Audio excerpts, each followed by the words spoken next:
Wake Forest Demon Deacons. If Wake Forest can win at Clemson on Saturday, the Demon Deacons go to the ACC championship game. Clemson's favored in that game. Which is surprising to me that Clemson was favored in this game. Wake Not Forest. to Rece. Rece was all about Clemson over But here. what Sam Hartman has done with this offense, and especially in their last game against NC State, at the end, having to make plays, having to find ways to go down and score points, stay ahead, was very impressive by the Wake Forest. I believe they go beat Clemson this weekend. That doesn't change the fact that they couldn't stop a nosebleed. Again, they're not going to. That's not their game plan. Well, they're going to win 70 to 65. Here's what I'll say about Wake Forest. I think Wake Forest can score on anybody. I would love to see them against a good defensive line. Clemson might present that challenge for them with that messing up that mesh point, that slow play offense. I think it'll take a lot for Wake. I think it'll take everything Wake's got to win this weekend. Hey, David, if you're a Wake Forest fan, you're obviously pulling for Pitt, right? You want Pitt to keep winning football games. You want them to get as high as they can. I know it's a long shot, but hey, man, they're in the top 10 after 10 weeks. They got a couple weeks left to play football before they head to Charlotte for ACC championship. If you're a Wake fan, you want Pitt to be as high as they can possibly be for that potential ACC championship game. They should aspire to be in the playoff. No one should put a limit on them. But let's also take a step back and say Wake Forest, late November, is in the top 10 and in the driver's seat in their division. Historic. That's pretty impressive. Historic Let's look year. at 9. Awesome. The Cowpokes. I mentioned this being the threshold. This is the lowest at this point in the season that any team has been ranked and then went on to make the college football playoff. Michigan State was 9th at this point in 2015. Oklahoma State was not that great early, Kirk. Nope. They've really improved. They've found their defense has been consistent. They found offense over the last few weeks, too.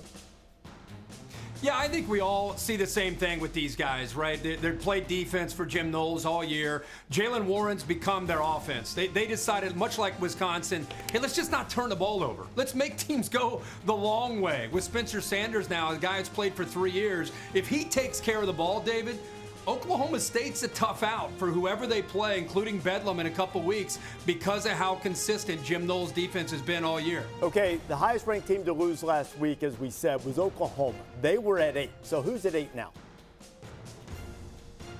Fighting Irish of Notre Dame. So the top 7 all won. So the next question after this is going to be, did they stay in the same order? Exact same as it was. I would imagine they do. And it's interesting, these teams we're watching now, Notre Dame, Oklahoma State, Wisconsin, these are teams that found their identity in running the football and not turning it over.